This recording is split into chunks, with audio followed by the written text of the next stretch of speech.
fiercely by from the excitement. Now declare the opening of our special tape tournament begins. In 1996.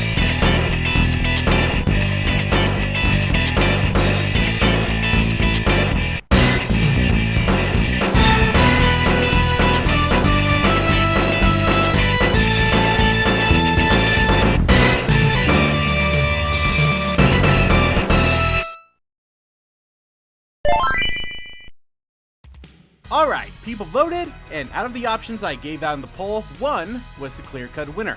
And honestly, it's only fitting that for the first episode, I talk about my first fighting game. Though my experiences with it are slightly different than other people, mainly because I wasn't even born yet when the game arrived on the home consoles, let alone the arcades. Even if I was alive for it when it was pristine and new, there's been no dedicated arcade scene where I've lived most of my life, and there was no way my parents were going to take me all the way to the bowling alley just to play video games. Though when I did get to go, I played whatever they had at the time, including Fatal Fury Special and Marvel Superheroes. Rookie. But those weren't my first.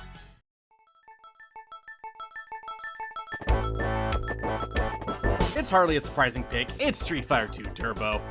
I mean, when you sell 4,100,000 copies of it worldwide, the odds are pretty good on that. But like I said, my experiences with it were different. Instead of pumping in quarters, I got to sit in the comfort of my home and play one of those 4 million copies on the Super Nintendo.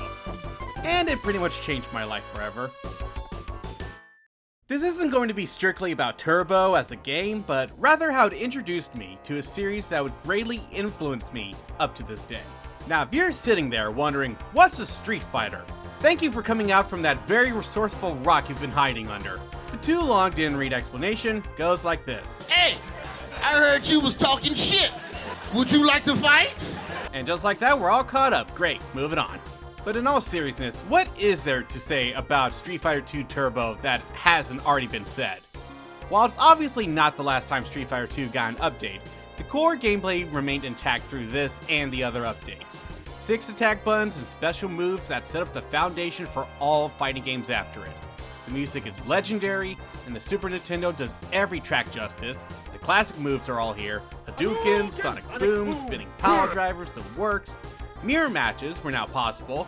You get to play as 4 kings, and, best of all, India, Japan, USA, Spain.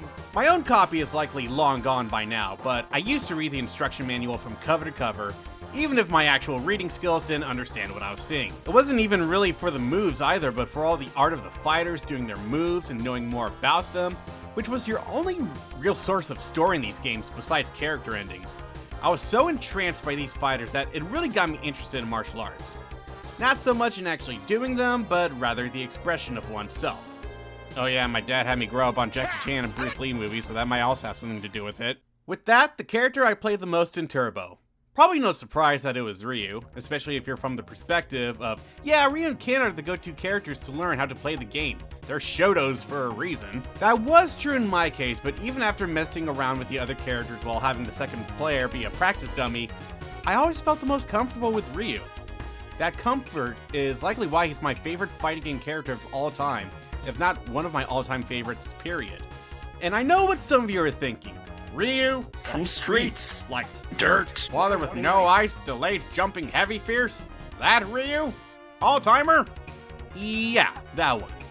It's not because Ryu is deeply complex and incredibly nuanced on his own.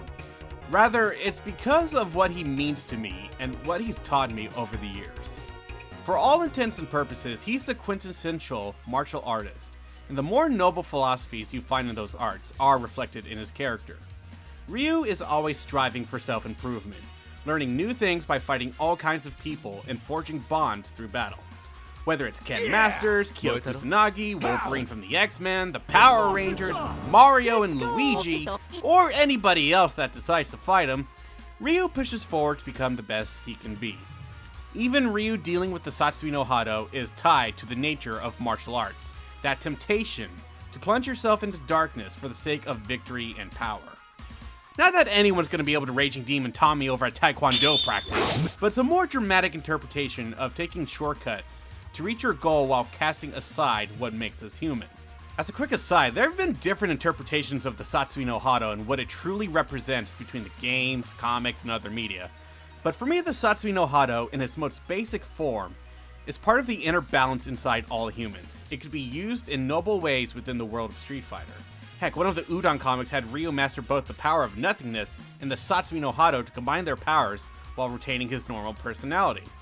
It's that we've only seen what happens when one abuses the power of the Hado in the games in the form of Akuma and Oni, and Evil Ryu. But Ryu's journey to master himself is something I think a lot of people can identify with. But all that pontificating is with the power of hindsight. To tie this back to Street Fighter 2 Turbo as a game, when I first played it at around 5 or 6 years old, a lot of Ryu stood out to me, and I thought he was the most awesome character in the entire world. A Karate Gi was basic, but he had a red headband and moved when he did his attacks. His close roundhouse kick looked cool and sounded strong. He could throw fireballs, a lot of fireballs. It was silly things that a kid would think that got me hooked on Ryu. And when I learned how to play the game proper, I felt like I was growing with him. I don't remember the actual moment when I first grasped how to do a Hadouken, but I kept practicing until I could do it whenever I wanted. If only I could have that mindset nowadays, but that's besides the point. Ryu in Street Fighter introduced me to the endless journey that is self-improvement. I still make mistakes, and I do my best to learn from them so I can do better. I could have understood this from a lot of other things, but it wouldn't be the same.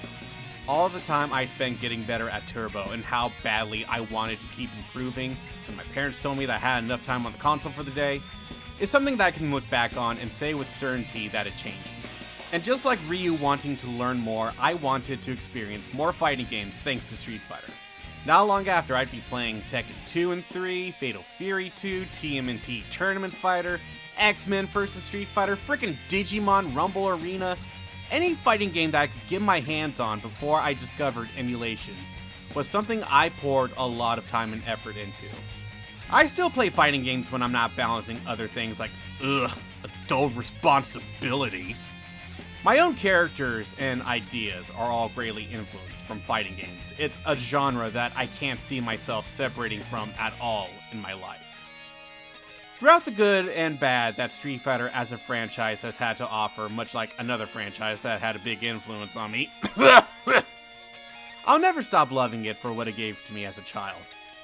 Things were bleak at one point, but I feel like the franchise is back on track to do bigger and better things in the future. And I'll be there to keep fighting too.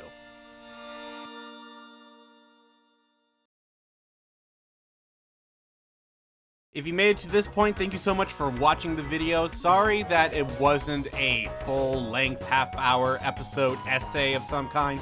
I want to keep these videos more digestible when they're not involving directly playing a fighting game. And plus, I didn't want to drag this longer than it needed to be. I feel like I got my point across pretty clear. And now the part every person watching YouTube loves hearing, please like and subscribe to the video, engage with the video by commenting down below, let me know of your own personal experiences with your first fighting game, and stay tuned for the next episode where we will be playing a game with some friends, and I will put a poll up in the description so you can decide what the third episode is going to be. For Run It Back, this has been RandoChris, thank you for watching, and remember, you must defeat Shenlong to stand a chance.